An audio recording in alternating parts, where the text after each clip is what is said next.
السلام علیکم ورحمۃ اللہ وبرکاتہ۔ بسم اللہ الرحمن الرحیم والصلاة والسلام علی رسولہ الکریم وعلی آلہ وصحبہ اجمعین، اما بعد۔ خواتین و حضرات، مختصر درس حدیث کے سلسلے کے ساتھ خلیق الرحمن آپ سے مخاطب ہیں۔ آج کی حدیث بھی متفق علیہ حدیث ہے، جس کے راوی عبداللہ بن عمرو بن عاص رضی اللہ تعالی عنہما ہیں، اور پیش کی جانے والی جو حدیث ہے اس کا تعلق دینی امور میں میانہ روی سے ہے۔ انسان کی بہت بڑی کمزوری یہ ہے کہ وہ اعتدال پہ نہیں رہتا۔ کبھی اس کے اندر انتہا پسندی آ جاتی ہے، وہ افراط و تفریط کا شکار ہو جاتا ہے۔ کبھی وہ فرائض ادا نہیں کرتا، اور کبھی کبھی فرائض پر آ جائے تو پھر نوافل کی بھی اتنی انتہا کر دیتا ہے کہ اس کے اندر فرائض کی بھی طاقت نہیں رہتی۔ جوانی میں رہتی، لیکن جوانی میں وہ آنے والے وقت کا احساس نہ کرتے ہوئے جوانی میں وہ نوافل اتنے ادا کر دیتا ہے کہ اس کے اوپر بڑھاپا جلدی آ جاتا ہے۔ نبی کریم صلی اللہ علیہ وسلم رحمۃ للعالمین ہے، آپ نے اس کا بھی ادراک فرمایا اور امت کو اس کی بھی تعلیم فرمائی کہ اپنے فرائض ادا کرتے ہوئے اور فرائض سے اوپر نوافل مستحبات یہ ادا کرتے ہوئے بھی بندے نے کیسا رویہ اختیار کرنا ہے۔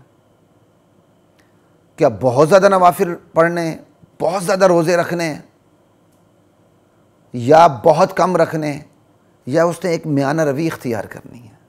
تو آج کی حدیث اسی سے متعلق ہے، سنتے جائیے۔ اللہ کی ذات مجھے آپ کو ہم سب کو عمل کی توفیق عطا فرمائے۔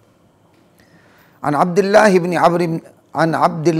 عمرو بن العاص رضی اللہ تعالی عنہما قال، عبداللہ بن عمرو بن عاص رضی اللہ تعالی عنہما سے روایت ہے، فرماتے ہیں قال رسول اللہ صلی اللہ علیہ وسلم، اللہ کے رسول صلی اللہ علیہ وسلم نے مجھے یہ ارشاد فرمایا استفہامیہ انداز میں، سوالیہ انداز میں، یا عبداللہ، اے عبداللہ، الم اخبر، کیا مجھے یہ خبر نہیں دی گئی انک تصوم النہار وتقوم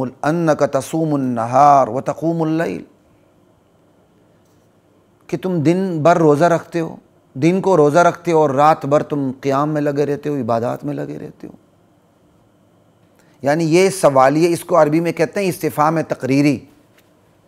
ایک ہوتا ہے استفہام انکاری، اس میں انکار ہوتا ہے۔ ایک استفہام تقریری، بات میں زور پیدا کرنے کے لیے، کیا یہ بات ایسی نہیں ہے، یعنی زیادہ زور دینے کے لیے، کیا مجھے اس بات کی خبر نہیں دی گئی عبداللہ کہ تم دن کو روزہ رکھتے ہو اور رات بھر قیام کرتے ہو، عبادات میں لگے رہتے ہو؟ یعنی مجھے واقعی اس بات کی خبر دی گئی ہے، یہ استفہام تقریری۔ فقلت بلا یا رسول اللہ، میں نے نبی علیہ السلام سے عرض کیا، کیوں نہیں یا رسول اللہ، آپ کو واقعی یہ خبر دی گئی ہے کہ میں دن میں روزہ رکھتا ہوں اور رات بھر عبادت کرتا ہوں۔ قال فلا تفعل، آپ صلی اللہ علیہ وسلم نے ارشاد فرمایا فلا تفعل، عبداللہ ایسا نہ کیا کرو۔ صم و افطر، روزہ رکھ بھی لیا کرو اور نہ بھی رکھا کرو۔ صوم و افطر، روزہ رکھ بھی لیا کرو اور نہ بھی رکھا کرو۔ افطر صرف افطار کرنے کے لیے نہیں آتا، روزہ توڑنے کے لیے نہیں آتا، نہ رکھنے کے لیے بھی آتا ہے۔ یہ صرف متعدی نہیں، لازمی بھی ہے۔ یہ ایک ویسے میں نے بات بتا دی۔ روزہ رکھ بھی لیا کرو، نہ بھی رکھا کرو۔ وقم ونم، رات میں قیام بھی کرو، رات میں اللہ کے حضور کھڑے بھی ہوا کرو۔ ونم، سویا بھی کرو۔ اللہ اکبر، کیوں؟ فإن لجسدک علیک حقا، عبداللہ تمہارے جسم کا تم پر حق ہے، اسے بھی آرام پہنچانا ہے۔ جسم کا تقاضا بھی ہے کہ اسے آرام پہنچے۔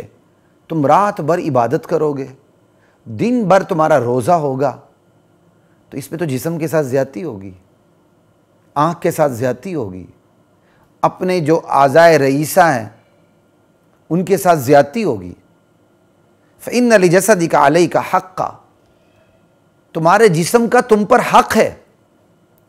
وَإِنَّ لِعَيْنِكَ عَلَيْكَ حَقًّا، تمہاری آنکھ کا بھی تم پر حق ہے۔ یہ آنکھ بھی آرام چاہتی ہے، یہ جسم بھی آرام چاہتا ہے۔ آج میرے سمیت ہر ایک کے ہاتھ میں موبائل ہے، وہ دیکھتا رہتا، پھر کہتا جی میری آنکھوں میں درد ہے۔ یہ سوشل میڈیا نے ہمیں برباد کر کے رکھ دیا۔ وَإِنَّ لِزَوْجِكَ عَلَيْكَ حَقًّا، تمہاری بیوی کا بھی تم پر حق ہے۔ رات بھر عبادت کرو گے، دن پر روزہ رکھو گے تو بیوی کا حق کہاں جائے گا؟ وَإِنَّ لِزَوْرِكَ عَلَيْكَ حَقًّا، تمہارے مہمان کا بھی تم پر حق ہے۔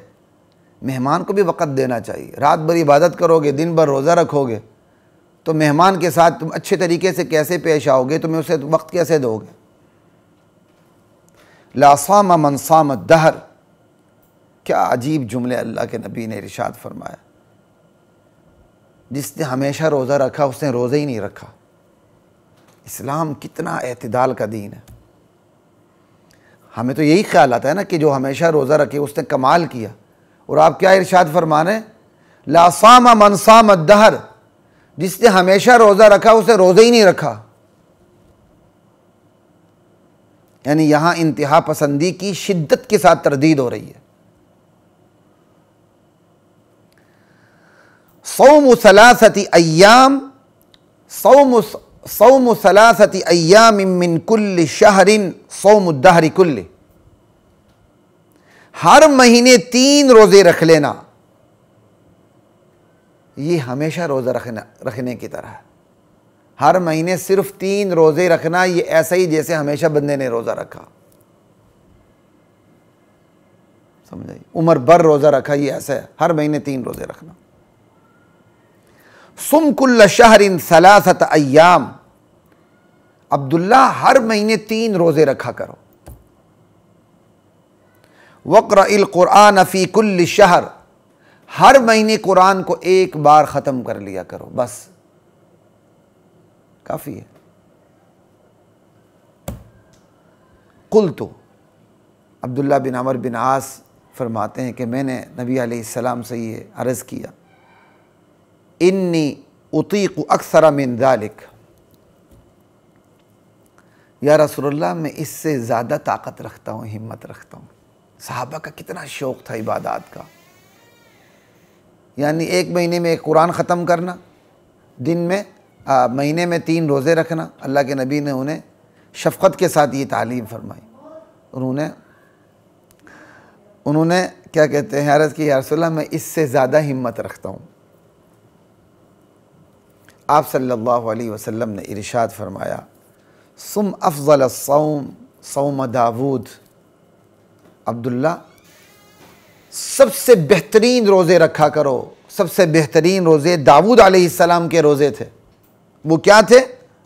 صیام یوم و افطار یوم، 1 دن روزہ رکھنا، 1 دن روزہ نہ رکھنا، یعنی 1 دن روزہ رکھ لو پھر 1 دن نہ رکھو، چلو پھر یہ کر لیا کرو اگر تمہارے اندر زیادہ ہمت۔ وقرأ فی کل 7 لیال مرہ، 7 راتوں میں 1 بار قرآن ختم کر لیا کرو بس۔ ولا تزد علی ذلک، اس سے اوپر نہ جانا، سمجھائیے؟ 1 دن روزہ، 1 دن ناغا، اور 7 راتوں میں صرف 1 قرآن ختم، اس سے آگے نہ بڑھنا۔ اب یہ حدیث سامنے رکھیں، دونوں طرف سوچیں۔ ہم تو یہ سوچیں گے ہم سے تو فرائض ہی ادا نہیں ہوتے بھائی، جماعت کی نماز ہی ادا نہیں ہوتی ہم سے، فرض روزے بھی ہم سے نہیں رکھے جاتے۔ افراط و تفریط ہے نا ہمارے اندر تو کمی کی انتہا ہے۔ ہم نے اس حوالے سے بھی سوچنا ہے، اس حدیث کو سامنے رکھتے ہوئے۔ صحابہ فرائض کو ادا کرنے کے بعد آ کے نوافل اور مستحبات کی طرف کس طرح دوڑ لگاتے تھے، اور دوسری طرف بھی سوچنا ہے، ہم میں سے کچھ لوگ ہیں ابھی بھی جو فرائض ادا کرنے کے بعد نوافل میں اتنے یعنی وہ مشغول ہو جاتے ہیں کہ دنیا کی ذمہ داریاں بھول جاتے ہیں۔ اور ایسی چیزیں ہمارے بعض تبلیغی نادان ساتھیوں میں ایسی مثالیں ملنے لگتی ہیں۔ پہلے ان کی عمر بھر زندگی گناہوں میں گزری ہوتی ہے، جب تبلیغ کی محنت سے وہ تبلیغ میں لگتے ہیں تو پھر اس طرح لگتے ہیں، پھر اس بری طرح لگتے ہیں، اچھی طرح نہیں، کہ پھر وہ بیوی بچوں کے حقوق بھی بھول جاتے ہیں۔ بس وہ ہر وقت چاہتے ہیں ہم اللہ کے راستے میں پیچھے بیوی کا جو مرضی ہو، بچے آوارہ ہونے کوئی پرواہ نہیں ہوتی، نہ، دونوں طرف سوچنا ہے۔ ایک طرف یہ کہ صحابہ کو دیکھیں فرائض ادا کرنے کے بعد نوافل کا شوق، ہم سے فرائض ہی ادا نہیں ہوتے، اس طرف بھی سوچنا ہے۔ اور دوسری طرف یہ بھی سوچنا ہے کہ ہم میں سے کچھ لوگ ایسے بھی ہیں فرائض ادا کرنے کے بعد نوافل میں اتنے کھپ جاتے ہیں کہ اپنے ساتھ زیادتی کر بیٹھتے ہیں، اپنے جسم کے ساتھ، اپنی آنکھ کے ساتھ، اپنے مہمانوں کے ساتھ، اپنے بیوی بچوں کے ساتھ۔ نہیں، اسلام دین اعتدال ہے، میانہ روی کا درس دیتا ہے، ہم نے میانہ روی اختیار کرنی ہے۔ آج جوانی میں اللہ تعالیٰ نے طاقت دی ہے، شاید کچھ زیادہ روزے رکھ لیں، شاید کچھ زیادہ ہم کیا کہتے ہیں نوافل پڑھ لیں، لیکن جوانی میں بھی اگر ہم اعتدال کے ساتھ پڑھیں گے تو یہ جوانی بڑھاپے میں محفوظ رہے گی۔ ہر چیز میں اعتدال ہے، بیوی کے پاس جانا بھی تو عبادت ہے نا، اس میں بھی اعتدال رکھیں، اس میں بھی اعتدال ہوگا تو یہ جوانی بڑھاپے میں بھی کام دے گی۔ نہیں، اعتدال نہیں ہوگا کسی بھی چیز میں تو پھر جا کے بڑھاپا اتنا تنگ کرے گا کہ بندہ کہے گا کاش میں اپنی جوانی اعتدال سے گزارتا۔ اللہ کی ذات ہم سب کو میانہ روی اختیار کرنے کی توفیق عطا فرمائے۔ السلام علیکم ورحمۃ اللہ وبرکاتہ۔ وَلَقَدْ أَنزَلْنَا